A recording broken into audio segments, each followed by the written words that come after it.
তীব্র গরমে প্রাণ জুড়াতে কাজ করে যেসব ফল, তার মধ্যে একটি হল তালশাঁস। তালশাঁস হল তালের কাঁচা অবস্থা। এটি সুস্বাদু ও ঠান্ডা ধাঁচের। অনেকে তালশাঁস কিনে এনে ফ্রিজে রেখে ঠান্ডা করে খান। তখন এটি আরও বেশি সুস্বাদু লাগে। তালশাঁস যে শুধু খেতেই ভালো তা কিন্তু নয়। এটি নানা পুষ্টিগুণের। তালশাঁসে থাকে আয়োডিন, মিনারেলস, পটাশিয়াম, জিঙ্ক এবং ফসফরাস। এসব পুষ্টি উপাদান গরমে নানা উপায়ে শরীর ভালো রাখে।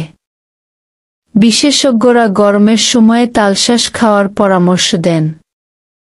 এটি এই সময়ে শরীরে শক্তি যোগানোর পাশাপাশি দৈহিক তাপমাত্রা কমাতেও কাজ করে, যে কারণে শরীর ভেতর থেকে ঠান্ডা থাকে।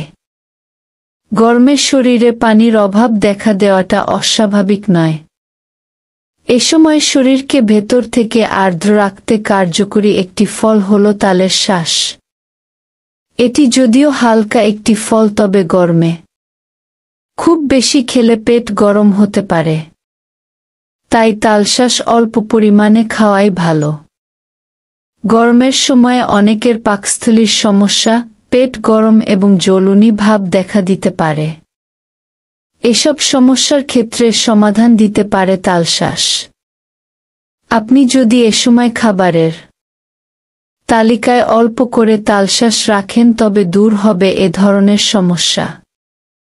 সেই সঙ্গে হজমশক্তি ভালো করতেও কাজ করে এটি।